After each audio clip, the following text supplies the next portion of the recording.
My daughter came home with a cut on her lip, a thin red line, small but deliberate. She didn't cry when I asked. She just looked away, twisting her hands, the way she does when she's scared to speak. What happened? Her voice trembled. Mom's friend got angry. I froze.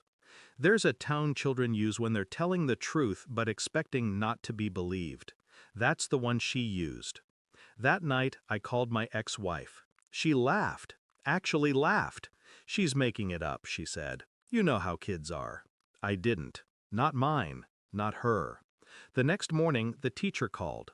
Her voice carried that quiet, shaking calm people use when they've seen something they can't unsee. Mr. Dalton, there's something you should come in for. It's about Ava. And that's when the ground shifted beneath me. Because when she showed me the video, the man in that recording wasn't a stranger. It was someone I used to trust. The footage was from the school's security camera, Ava's pickup time. She was standing near the gate, waiting for her mother.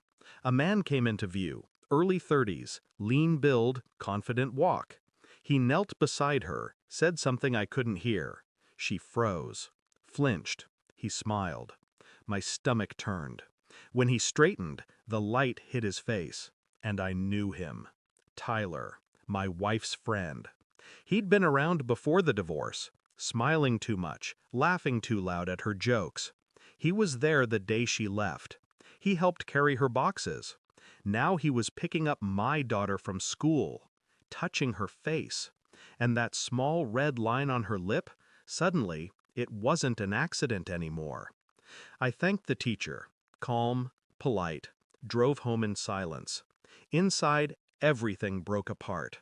I wanted to scream, but anger wouldn't help me now. People like her, like them, they feed on reaction. They twist it until you look like the unstable one.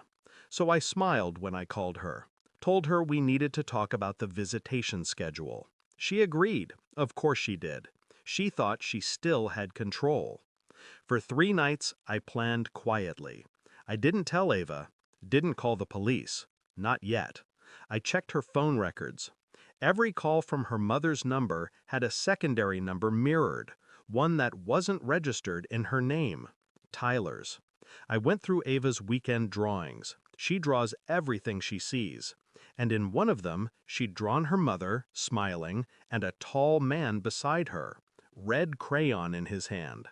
My chest went cold. The next day, I followed her car when she came to pick Ava up. Stayed 2 cars behind. She didn't go home. She went to a different house, Tyler's. I parked down the street, engine off, watched. He opened the door before she even knocked. They kissed.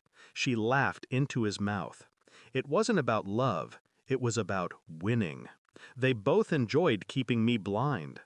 That night, I didn't sleep. I replayed every lie she'd told. Every time she said, "You're overreacting. You're paranoid. You need help." No, I didn't need help. I needed proof. And by morning, I had it.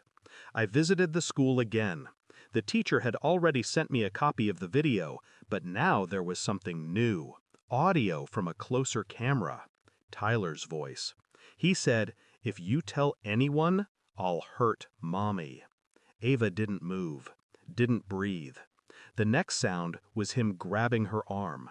The sound after that was her crying. I watched it twice. No rage, no tears, just silence. Then I called my lawyer. We filed an emergency custody motion, attaching the footage. When the court summoned her, she still smiled, still played the part, until I pressed play. Her laughter died. Her eyes flickered from the screen to me. Then she whispered, "You set me up." I didn't reply. There was nothing left to say. 2 days later, the police came for Tyler. She tried to stop them, but they didn't even look at her. When they let him out in cuffs, I stood at the edge of the driveway. He looked at me, defiant, shaking. I didn't blink. She turned to me, tears finally coming. "Please," she said, "I didn't know." I stepped closer. You always knew, I whispered. You just didn't care until it cost you something. She broke then, half sob, half denial. I didn't touch her, didn't comfort. I just watched the woman I used to love collapse under the weight of her own silence. Ava sleeps peacefully now. No more nightmares, no hesitation when she smiles. She still draws, but the man in red is gone. The court granted full custody last month. My ex moved out of state. No visits, no calls. Sometimes I wonder if she dreams of him, of the choices that brought her here. But I don't. I don't wonder. I don't hate her. Hatred is too heavy. What I feel now is colder, cleaner, like silence after a storm that will never return. When I tucked Ava in tonight, she asked, "Daddy, is he gone for good?" I said yes. And for the first time in years, it was the truth. Thanks for watching. Don't forget to like, share, and comment. Subscribe now to Cheating Stories Insight World for more amazing stories.